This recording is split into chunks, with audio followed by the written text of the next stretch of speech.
हाँ बच्चों, हम एक चैप्टर को पूरा करके संबंध और फलन और प्रतिलोम त्रिकोणमिति फलन, इन दोनों को मिला के 10 नंबर का वेटेज बोर्ड परीक्षा में है, जिसे हमने कंप्लीट कर लिया है। मैं संडे को इस पर पिछले सालों में जो प्रतिलोम त्रिकोणमिति फलनों पर जो सवाल पूछे गए हैं उन पर एक उनका सॉल्यूशन तो मैं लिख के भेजूंगा, उसे आप कर लीजिए। इसका वेटेज था 10 मार्क्स का। अब हम अगला चैप्टर शुरू करने जा रहे हैं, आव्यूह और सारणी। सबसे पहले आव्यूह, तो ये बीजगणित वाला जो भाग है, आव्यूह और सारणी, इन दोनों को मिला के 13 नंबर का वेटेज बोर्ड परीक्षा में यहाँ से है। तो सबसे पहले हम करेंगे आव्यूह या मैट्रिसेस। क्या है ये आव्यूह, क्या है मैट्रिसेस, क्या है? ये जो आव्यूह का कॉन्सेप्ट आया है, ये आव्यूह की अवधारणा है। अगर हमारे पास 6 संख्याएं हैं, 1 2 3 4 5 6 संख्याएं हैं। अब इन संख्याओं को अगर पंक्तियों में, या हमें कहा जाए कि इन 6 संख्याओं को पंक्तियों और स्तंभों में आप सजाइए, तो हम एक तो इनको ऐसे लिख सकते थे। एक तरीका तो यही हो सकता है कि हम 1 2 3 4 5 6 ऐसे लिख दें, या हम इन सबको एक लाइन में हमने ऐसे लगा दिया, या इन सबको खड़े करके हम ऐसे लगा सकते थे 1 2 3 4 5 6। या फिर ऐसा करें, ये हमने केवल एक ही पंक्ति बनाई सबकी, या हमने एक स्तंभ बनाया। ये कहें कि इसमें हमने 1 2 3 4 5 6 इन 6 लोगों को अलग अलग ऐसे बिठा दिया, तो ये 6 स्तंभ हो गए। या फिर सबको एक को आगे करके उसके पीछे सब हमने 6 के 6 लगा दिए। या तो ये तरीका हो सकता था इनको सजाने का, या ये हो सकता था कि हम 1 2 3 को ऊपर लगाएं, उसके जो बचे हुए 3 हैं उनके पीछे लगा देते हैं, 4 5 6। ये भी इनको व्यवस्थित करने का तरीका हो सकता था। या ये हो सकता है कि हम 1 और 2 को पहले लगाएं, जो बचे हैं उनके पीछे लगाते हैं, 1 2 3 4 5 6। इन सब में हम 6 संख्याओं को विभिन्न प्रकार से अलग अलग विन्यासों में हम इनको व्यवस्थित कर रहे हैं। तो आव्यूह का जो कॉन्सेप्ट है वो इसी प्रकार से संख्याओं को एक विन्यास में व्यवस्थित करने से ही ये आव्यूह या मैट्रिक्स का कॉन्सेप्ट आया है। तो यहां पर मैं देख रहा हूं कि यहां पर 1 2 पंक्तियां हैं और इनको 1 2 3 स्तंभों में हमने उसको व्यवस्थित किया है। अगर मैं इसको यहाँ पर पंक्तियाँ कहूँ तो ये ये पहली पंक्ति है, ये दूसरी पंक्ति है और ये तीसरी पंक्ति है, और यहाँ पर ये पंक्ति है, इसे कहते हैं पंक्ति। ये दूसरी पंक्ति और ये तीसरी पंक्ति है, और ये स्तंभ हैं, 1 2 स्तंभ है यहाँ पर, इन्हें कहते हैं स्तंभ। यहाँ पर पंक्तियाँ 1 2 हैं और स्तंभ यहाँ पर 3 है, 1 2 3। अगर इस वाले में कहते हैं तो यहाँ पर स्तंभ 1 है, पंक्ति 1 2 3 4 5 6 पंक्तियां। इस वाले में अगर हम पंक्ति कहते हैं तो एक ही है, एक पंक्ति है इसमें, और स्तंभ देखें तो 1 2 3 4 5 6 स्तंभ है इसमें हमने 1 से 6 तक की संख्याओं को पंक्तियों और स्तंभों में हमने व्यवस्थित किया है। इस प्रकार की व्यवस्था से ही जो आव्यूह और मैट्रिसेस का कॉन्सेप्ट निकला हुआ है। तो आव्यूह या मैट्रिसेस हम कहते हैं, यदि हम संख्याओं और फलनों को आयताकार विन्यास में, आयताकार क्रम के विन्यास में अगर व्यवस्थित कर देते हैं, तो ये आयताकार क्रम का जो विन्यास है वो एक आव्यूह कहलाता है। यानी इन संख्याओं को मैंने अगर इस आयताकार क्रम में ऐसे 1 2 3 4 5 6 ऐसे मैंने इनको विन्यास में लिखा और उसको एक स्क्वायर ब्रैकेट के अंदर लिख देते हैं, तो इस तरह की जो संरचना है वो आव्यूह कहलाती है। ये मैंने बताया, ये पंक्तियां हैं इसकी, और ये आव्यूह के स्तंभ कहलाते हैं। तो अगर मेरे पास 1 से 6 तक की संख्याएं दी गई हैं तो इनका विन्यास मैं इस तरह से भी कर सकता था। एक विन्यास ये हो सकता, एक विन्यास ये हो सकता, एक विन्यास ये हो सकता, एक विन्यास ये हो सकता। तो 4 प्रकार के इसमें से विन्यास हो सकते हैं।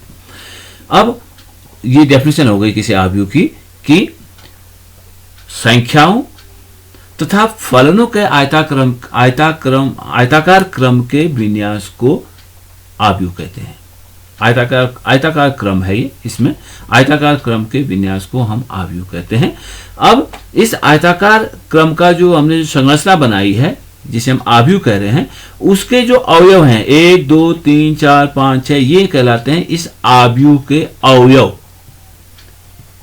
आव्यूह और आव्यूह के अवयव, इन संख्याओं, कहीं पर फलन की बात आती है, संख्याओं और फलनों को हम आव्यूह के अवयव कहेंगे। यहाँ पर वास्तविक संख्याएं ज्यादातर हमारे पास इन आव्यूह में होंगी, तो वास्तविक संख्याएं इसकी अवयव होंगे, आव्यूह के अवयव होंगे। अब एक शब्द आता है कि आव्यूह की कोटि क्या है। आव्यूह की कोटि क्या है? ये आव्यूह की कोटि जो है एक ऑर्डर्ड क्रम है। जैसे इसमें हमें दिख रहा है, इसमें एक पंक्ति ये है, दो पंक्तियां हैं और 3 स्तंभ हैं, 1 2 3। अगर इस आव्यूह की कोटि लिखनी हो तो इसके पंक्ति और स्तंभों को जब हम क्रमित युग्म में लिख देते हैं तो इसके कोटि का निर्धारण करते हैं। जैसे इसमें पंक्तियां हैं 2 और इसमें स्तंभ है 3, तो इस आव्यूह की कोटि कहलाती है 2/3। तो ये एक ऑर्डर्ड पेयर है, क्रमित युग्म है ये। इसमें इस क्रमित युग्म में जो पहली एंट्री होगी वो पंक्तियों की संख्या को बताएगा और द्वितीय एंट्री जो है उसमें स्तंभों की संख्या को बताएगा। तो इस आव्यूह की कोटि जो है 2/3 है, तो इसमें 2 पंक्तियां हैं, 3 स्तंभ हैं। अगर इसको आव्यूह के रूप में अगर वर्णित कर देता हूं तो इसमें पंक्तियां 3 हैं और इसमें स्तंभ 2 हैं, तो इस आव्यूह की कोटि हो जाती 3/2। अगर इस आव्यूह की बात करते हैं, ये भी हमने संख्याओं का एक विन्यास बनाया है, तो इसमें पंक्तियां 6 हो जाती और इसमें स्तंभ 1 हो जाता। अगर विन्यास ऐसे बना दिया जाए तो इसमें पंक्ति 1 है और इसमें स्तंभ 6 हैं, तो इसमें जो कोटि है, आव्यूह की जो कोटि है 1/6 है। इन जनरल किसी आव्यूह की कोटि को अगर हम m/n लिख रहे हैं, किसी आव्यूह की कोटि को हम m/n लिख रहे हैं, तो इसका मतलब उसमें पंक्तियों की संख्या m है और इसमें स्तंभों की संख्या n है। अब किसी आव्यूह को हम रिप्रेजेंट कैसे करते हैं, उसका निरूपण किस प्रकार से करते हैं। आव्यूह को हमेशा किसी कैपिटल लेटर, अल्फाबेट के कैपिटल लेटर से हम किसी आव्यूह को निरूपित करते हैं। Capital letter A B C ऐसे हम इनको निरूपित करते हैं, और small letter A B C इनसे हम आव्यूह के अवयवों को निरूपित करते हैं किसी भी आव्यूह के। एक व्यापक एक आव्यूह अगर हम लिखते हैं तो इसको ऐसे लिखते हैं, आव्यूह A इक्वल टू, इसके अवयव हम ऐसे लिखते हैं। अगर मेरे पास कोई m/n कोटि का आव्यूह है तो व्यापक रूप से इस आव्यूह को हम ऐसे लिख सकते हैं, आव्यूह A बराबर पहला अवयव A11, ये बता रहा है पहली पंक्ति पहला स्तंभ, पहला बताएगा पंक्ति और दूसरा बताएगा यहाँ पर स्तंभ की संख्या को, यानी पहली पंक्ति पहले स्तंभ का अवयव हम A11 लिखेंगे। A12 पहली पंक्ति का दूसरा अवयव अगर हमें लिखना है, ये दूसरे स्तंभ का अवयव है, पहली पंक्ति का दूसरा अवयव या पहली पंक्ति और दूसरे स्तंभ का अवयव A12, A13 पहली पंक्ति तीसरे स्तंभ का अवयव। इसी प्रकार से अगर पहली पंक्ति अगर jth कॉलम का मुझे कोई अवयव लिखना है तो मैं ऐसे लिखता हूँ A1ij सो ऑन, लास्ट अवयव हो जाएगा A1, क्योंकि इसमें कुल स्तंभों की संख्या कितनी है n, तो लास्ट अवयव हो जाएगा A1n। दूसरी पंक्ति के अवयव को लिखेंगे तो A21, दूसरी पंक्ति पहला स्तंभ का अवयव, दूसरी पंक्ति दूसरे स्तंभ का अवयव, दूसरी पंक्ति तीसरे स्तंभ का अवयव, सो ऑन, दूसरी पंक्ति jth कॉलम का अवयव, सो ऑन, दूसरी पंक्ति nth कॉलम का अवयव। इसी प्रकार से अगर मुझे तीसरी पंक्ति का अवयव लिखना है तो A31 तीसरी पंक्ति पहला अवयव, तीसरी पंक्ति दूसरा अवयव, तीसरी पंक्ति तीसरा अवयव, सो ऑन, A3j तीसरी पंक्ति jth कॉलम का अवयव, A3n यानी तीसरी पंक्ति और nth कॉलम का अवयव। इस प्रकार से अगर मुझे ith पंक्ति का अवयव लिखना है तो ith या ith 6 हो सकता है, 5 हो सकता है, i का मान 6 7 कुछ भी हो सकता है सफिक्स। तो ith रो का अवयव लिखना है तो पहला अवयव हो जाएगा ai1, दूसरा हो जाएगा ai2, तीसरा हो जाएगा ai3, डॉट डॉट डॉट बीच के अवयव मैंने नहीं लिखे, तो ith रो का अवयव लिख रहा हूँ ai3, so on, aij ith row jth column का अवयव, और ain, और अंतिम पंक्ति, इसमें पंक्तियां कितनी है, m पंक्तियां, m/n कोटि का है, इसमें m पंक्ति है, अंतिम पंक्ति का अवयव लिखूंगा तो हो जाएगा am1, am2, am3, so on, A M jth column का अवयव है और mth पंक्ति का अवयव है। So on A M N, यानी mth पंक्ति और nth कॉलम का अवयव ए एम एन हो जाएगा। इस प्रकार से हम किसी आव्यूह को इन जनरल ऐसे लिखते हैं, ए इक्वल टू, इस प्रकार से इसके अवयवों को हम लिखते हैं किसी आव्यूह का। ये जनरल रूप है किसी आव्यूह का, व्यापक रूप में हम किसी आव्यूह को इस प्रकार से लिखते हैं। अगर सांकेतिक रूप से किसी आव्यूह को लिखते हैं तो हम इस प्रकार से लिखते हैं। अगर एम एन कोटि का कोई आव्यूह लिखना है तो A equal to a i J M by n, ऐसे करके हम किसी आव्यूह को लिखते हैं। यहां पर जो आई का मान होगा, जो आई का मान है, क्योंकि पंक्ति को रिप्रेजेंट कर रहा है, जो हमेशा greater than equal to 1 less than equal to M होगा। और जे किसको रिप्रेजेंट कर रहा है? जे रिप्रेजेंट कर रहा है स्तंभों को, तो जे का मान greater than equal to 1 less than equal to N, ये जे का मान होगा। और ये जो आई और जे हैं ये दोनों बिलोंग्स टू नेचुरल नंबर्स, यानी ये प्राकृतिक संख्याएं होंगी, यानी 1 2 3 ये काउंटिंग नंबर है। पहला पंक्ति पहला स्तंभ ये हमेशा काउंटिंग नंबर्स में ये होंगे। इस प्रकार से हम किसी आव्यूह को व्यापक रूप में लिख सकते हैं, A equal to a i J M by N. अगर आव्यूह बी है तो हम इसको ऐसे लिख देंगे, B I J M by N. अगर वो एम बाय एन कोटि का है, एम बाय एन कोटि का आव्यूह है तो B I J M into N. इस प्रकार से हम आव्यूहों को लिखते हैं। ये आव्यूहों की कोटि क्या है और आव्यूहों का निरूपण हम किस प्रकार से करते हैं, आव्यूह के अवयव क्या हैं, इस प्रकार से हम इसको लिखते हैं।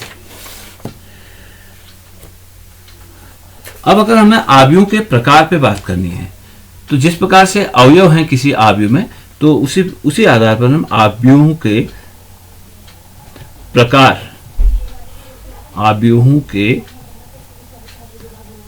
प्रकार की बात हम करेंगे। अलग अलग प्रकार के अब, यानी इसमें जो अवयव हैं, अवयवों की स्थिति के आधार पर ही हम आव्यूहों के प्रकार कहते हैं। तो पहला है रिक्त आव्यूह। रिक्त आव्यूह, तो बात से समझ में आ रहा है।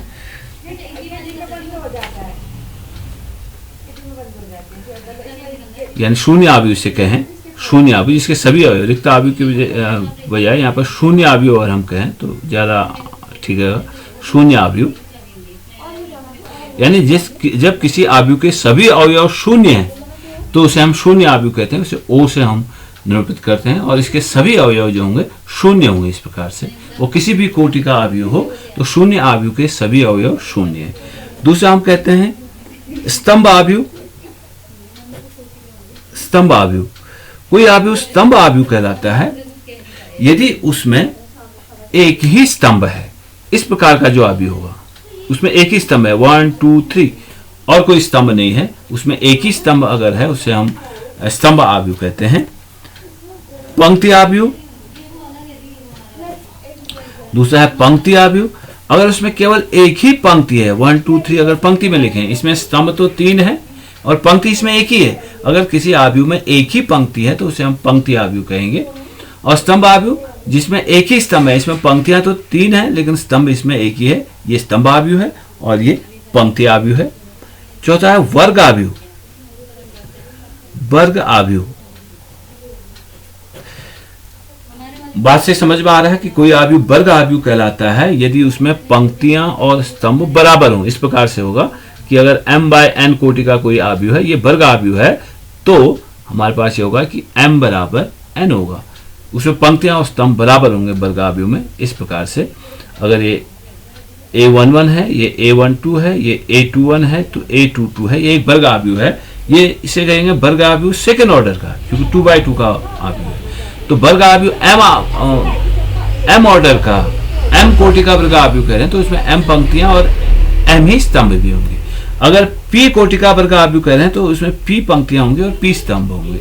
अगर हमने थर्ड कोटि का, तृतीय कोटि का, 3 कोटि का वर्ग आव्यूह कहा, 3 कोटि का वर्ग आव्यूह अगर हम कहते हैं तो उसमें 3 पंक्तियां होंगी और उसमें 3 ही स्तंभ भी होंगे, यानी ये 3/3 कोटि का आव्यूह होगा सिंपली। अगला है विकर्ण आव्यूह। तो ये विकर्ण आव्यूह भी एक वर्ग आव्यूह ही है। 5वां कहते हैं विकर्ण आव्यूह। विकर्ण आव्यूह, जो विकर्ण आव्यूह है वो एक वर्ग आव्यूह है। तो हम एक एक करके बढ़ रहे हैं। ये था शून्य आव्यूह जिसके सभी अवयव शून्य हैं, स्तंभ आव्यूह जिसमें केवल एक स्तंभ है, पंक्ति आव्यूह जिसमें केवल एक पंक्ति है, वर्ग आव्यूह जिसमें पंक्ति और स्तंभ बराबर हैं। अब आता है विकर्ण आव्यूह। विकर्ण आव्यूह एक वर्ग आव्यूह है जिसमें मुख्य विकर्ण के अवयवों के अतिरिक्त अन्य सभी अवयव शून्य होंगे। यानी हम ये कह सकते हैं ये 2003 ये एक विकर्ण आव्यूह है। यानी जो मुख्य विकर्ण है, मुख्य विकर्ण के अवयवों के अतिरिक्त अन्य सभी अवयव अगर शून्य हो, उसमें मुख्य विकर्ण के ऊपर और नीचे के अवयव अगर शून्य हैं तो उसको हम विकर्ण आव्यूह कहते हैं। ये हो सकता है। दूसरा हो सकता है 100030000-1, ये विकर्ण आव्यूह है क्योंकि मुख्य विकर्ण के अवयव कोई वास्तविक संख्या है, शून्य के अतिरिक्त कोई वास्तविक संख्या है और मुख्य विकर्ण के ऊपर और नीचे के अवयव अगर शून्य है तो हम इस आव्यूह को विकर्ण आव्यूह कहते हैं। और विकर्ण आव्यूह से ही निकलता है सदिश आव्यूह, अदिश, स्केलर वेक्टर या स्केलर मैट्रिक्स, अदिश आव्यूह। अदिश आव्यूह, अदिश आव्यूह कहेंगे ये विकर्ण आव्यूह ही एक अदिश आव्यूह हो जाता है यदि मुख्य विकर्ण के सभी अवयव समान हो जाएं। इस प्रकार से इसी में अगर ये 2002 हो जाए, मुख्य विकर्ण के सभी अवयव समान हो गए, या इसी में ये 10001, ये आव्यूह भी एक अदिश आव्यूह है। ये एक दूसरे प्रकार इस प्रकार का ये एक विशेष प्रकार का आव्यूह है। इस पर अगले में हम बात करते हैं। अभी इसे तत्समक आव्यूह भी कहते हैं, लेकिन ये अदिश आव्यूह भी है। अदिश आव्यूह होने के लिए ये है कि मुख्य विकर्ण के सभी अवयव समान हैं और इसके मुख्य विकर्ण के ऊपर और नीचे के सभी अवयव शून्य होंगे, तो इसे अदिश आव्यूह कहेंगे। ये विकर्ण आव्यूह भी है और ये अदिश आव्यूह भी है। और ये वाला आव्यूह, इसमें एक और बात आती है, तत्समक आव्यूह। तो तत्समक आव्यूह किसे कहते हैं? तत्समक आव्यूह। तो तत्समक आव्यूह है जिसके, यानी तत्समक आव्यूह एक विकर्ण आव्यूह है जिसके मुख्य विकर्ण के सभी अवयव 1 यानी 1001 एक तत्समक आव्यूह है। इसे द्वितीय कोटि का तत्समक आव्यूह कहेंगे। वैसे ही 10001 ये भी एक तत्समक आव्यूह है। यानी मुख्य विकर्ण के अवयव ये तृतीय कोटि का तत्समक आव्यूह है, द्वितीय कोटि का तत्समक आव्यूह है। और ये सभी वर्ग आव्यूह हैं, चाहे वो विकर्ण आव्यूह हो, वो अदिश आव्यूह हो या वो तत्समक आव्यूह हो, तीनों जो है वर्ग आव्यूह हैं। इन वर्ग आव्यूह में जो विकर्ण आव्यूह है उसमें मुख्य विकर्ण के अवयव अशून्य हैं और अवयव शून्य हैं। अदिश आव्यूह में मुख्य विकर्ण के अवयव समान हैं और अवयव शून्य हैं। और तत्समक आव्यूह में मुख्य विकर्ण के अवयव 1 हैं, एक हैं, इकाई हैं और अन्य अवयव शून्य हैं। तो इसलिए ये कुछ आव्यूह के प्रकार हुए। तो शून्य आव्यूह ये कुछ 6 प्रकार हो गए। तो शून्य आव्यूह, स्तंभ आव्यूह, पंक्ति आव्यूह, वर्ग आव्यूह, विकर्ण आव्यूह और तत्समक आव्यूह। अब आव्यूह की समानता, दो आव्यूह बराबर कैसे हैं, हम कैसे दिखाएंगे कि आव्यूहों की समानता। यानी दो आव्यूह, एक आव्यूह हमारे पास a equal to aij m/n और दूसरा आव्यूह है b equal to bij p/q। दो आव्यूह हैं इस प्रकार से। अगर ये दो आव्यूह बराबर हैं, ये दोनों आव्यूह बराबर हैं, तो इनकी पहली बात तो ये होगी कि उनकी कोटि समान होगी। ये m/n है तो ये भी m/n होना चाहिए, तभी ये आव्यूह बराबर हो सकते हैं। तो पहली चीज तो ये है कि उनकी कोटि बराबर है, वो समान कोटि के आव्यूह हैं। दूसरी बात ये होगी कि उनके जो संगत अवयव हैं, यानी ये aij है तो ये भी aij होगा, संगत अवयव समान होंगे, संगत अवयव समान होंगे। यानी दो आव्यूहों को बराबर होने के लिए, समान होने के लिए उनकी कोटियां बराबर हों, यानी दोनों आव्यूहों में अवयवों की संख्या बराबर हो और संगत अवयव भी बराबर हो। मान लिया मेरे पास एक आव्यूह ये है AB2C और दूसरा आव्यूह अगर इसके बराबर इस प्रकार से है कि 3, 4, 2, 5। अगर ये आव्यूह बराबर हैं तो उनके संगत अवयव बराबर होंगे। A इक्वल टू 3 होगा, B इक्वल टू 4 होगा, C इक्वल टू 5 होगा। यानी दो आव्यूह बराबर हैं तो पहली तो बात यह है कि उनकी कोटि बराबर होगी, दूसरी उनके संगत अवयव भी बराबर होंगे, तभी वो दो आव्यूह समान कहलाएंगे। अब इस पर हम कुछ सवाल करते हैं इस प्रश्नावली के अगले वीडियो में।